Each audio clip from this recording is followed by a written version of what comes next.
حضرت صلی اللہ علیہ وآلہ وسلم نے مدینہ میں رہائش فرمائی تو حضرت ابو طلحہ حضرت انس کو لے کر خدمت اقدس میں حاضر ہوئے اور درخواست کی کہ انس کو اپنی غلامی میں لے لیجئے۔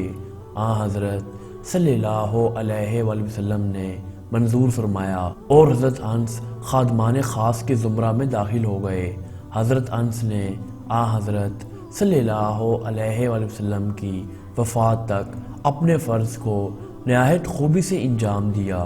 وہ کم و بیش 10 برس حامل نبوت صلی اللہ علیہ وآلہ وسلم کی خدمت کرتے رہے اور ہمیشہ اس شرف پر ان کو ناز رہا۔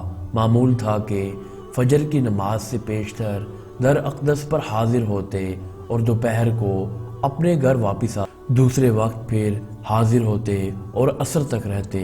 نماز عصر پڑھ کر اپنے گھر کا رخ کرتے تھے۔ محلے میں ایک مسجد تھی، وہاں لوگ ان کا انتظار کرتے تھے۔ جب یہ پہنچتے اس وقت وہاں نماز ہوتی تھی۔ ان اوقات کے علاوہ بھی وہ حضرت صلی اللہ علیہ وآلہ وسلم کے احکام کی تعمیل کے لیے حاضر رہتے تھے۔ ایک مرتبہ حضرت انس کاموں سے فارغ ہو کر گھر روانہ ہوئے۔ دوپہر کا وقت تھا، لڑکے کھیل رہے تھے۔ حضرت انس بھی کھڑے ہو کر تماشا دیکھنے لگے۔ اتنے میں حضرت صلی اللہ علیہ وآلہ وسلم ادھر تشریف لائے۔ لڑکوں نے دور سے دیکھ کر حضرت انس سے کہا، رسول اللہ صلی اللہ علیہ وآلہ وسلم آ رہے ہیں۔ حضرت صلی اللہ علیہ وآلہ وسلم نے حضرت انس کا ہاتھ پکڑ کر کسی کام کے لیے بھیج دیا اور خود ایک دیوار کے سایہ تشریف فرما رہے۔ حضرت انس کو دیر ہو گئی تھی۔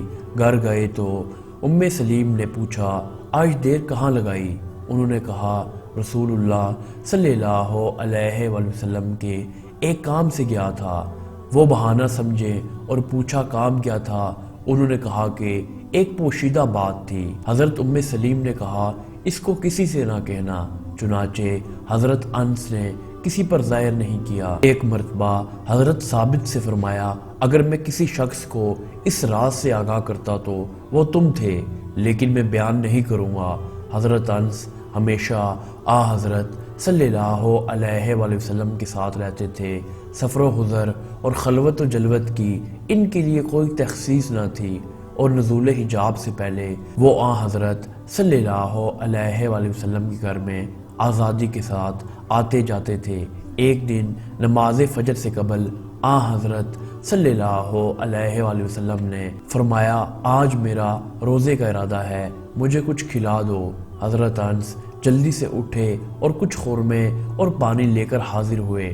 حضرت صلی اللہ علیہ وآلہ وسلم نے سحری کھائی اور پھر نماز فجر کے لیے تیار ہوئے۔ داخلہ خیبر کے وقت جبکہ نبوت کا جاؤ جلال فاتح کی شان و شوکت رکھتا تھا، حضرت انس کے قدم حضرت صلی اللہ علیہ وآلہ وسلم کے قدم کو چھو گئے، جس سے کپڑا مبارک کھسک گیا اور حضرت صلی اللہ علیہ وآلہ وسلم کے گھٹنے کی سفیدی لوگوں کو نظر آ گئی۔ حضور نے کچھ خیال نہ فرمایا اور حضرت انس کی اس خطا کو درگزر کیا۔ حضرت انس حضرت صلی اللہ علیہ وآلہ وسلم کے تمام کام نہایت مستعدی اور تندہی سے بجا لاتے اور اپنی فرما برداری سے حضور صلی اللہ علیہ وآلہ وسلم کو خوش رکھتے تھے۔ فرماتے تھے کہ میں نے 10 برس حضرت صلی اللہ علیہ وآلہ وسلم کی خدمت کی، لیکن اس مدت میں آپ کبھی خفا نہ ہوئے اور نہ کبھی کسی کام کی نسبت سے یہ فرمایا کہ اب تک کیوں نہ ہوا۔ حضرت صلی اللہ علیہ وآلہ وسلم کو ان سے خاص محبت ہو گئی تھی۔ ان کو بیٹا اور کبھی کبھی پیار میں انیس کہہ کر مخاطب فرماتے تھے۔